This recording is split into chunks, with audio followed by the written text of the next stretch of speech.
You ever think that living a healthy lifestyle is out of your grasp because your sweet tooth keeps overpowering your good intentions? Boy, I know that is true for me. Yes. Can you imagine living in a world without restriction, guilt, or limits? Drop a dress size without dieting, counting calories, or listening to negative self-talk? Well, joining us now to tell us more about the 80-20 guidelines is our wellness expert, Kaylin Pearson. Hi. All right, Hello. so Kaylin, this kind of threw me off this morning. Wasn't exactly sure what 80-20 meant. So tell me what the 80-20 guideline is all about. Okay, 80-20 guideline is a guideline, not rules. I despise rules, and I think most people do. I think even children despise rules to a degree because when you're not, hitting A, B, or C, then you're failing, you're, not up to par, those kinds of things. So an 80-20 guideline can be related to your diet and also your lifestyle. Okay. I don't, being healthy isn't just what you put on your plate. Mm-hmm. So the 80-20 guideline, you choose fresh, alive, nourishing foods that make your body feel great 80% of the time. Okay. And then you allow yourself grace, not cheat days, but grace and a little indulgence. We all want a little something sweet. And you have zero guilt. And I will tell you, and I talk about this all the time, if you focus on what you are eating and it's healthy and nutritious and you feel great, when people start to feel great, it makes that craving for the junky junk dissipate. Dissipate. Yeah, Now, you're saying you're not a fan of cheat days. Why is that? I am not a fan of cheat days because even think about that word. It implies guilt. It implies failure.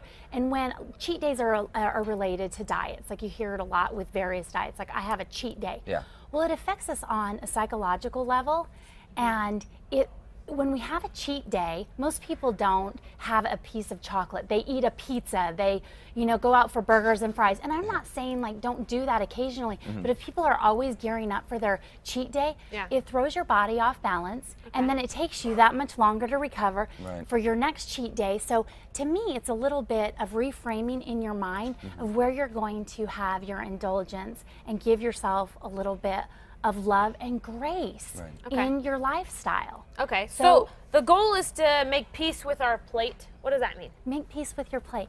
It's about letting the rules go and being more of a guideline, being flexible in life, but also not over-rationalizing when you know how we can rationalize anything. We can rationalize eating, the things at the fair, eating. And again, I'm not saying you shouldn't do that if that's what you really want to do, but we all know it doesn't make you feel good.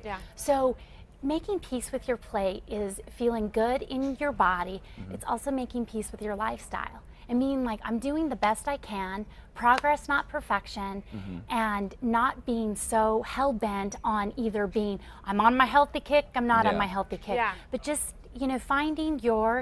finding that grace and that peace. Well, I think that's a really good, it's a really good sort of mindset because I definitely have fallen into that. I use the cheat days when I've tried different things. And but doesn't it even feel better to just say, I'm going to give myself a little grace? Yeah. So I think this is really important stuff, guys. So again, for a full recap on the 80-20 guideline, head over to Cost.com, click on the Style tab, and of course we'll have links to naturallyobsessed.com there as well. Kaylin, good to see you. Thanks for coming in. Thank you. Thanks, guys.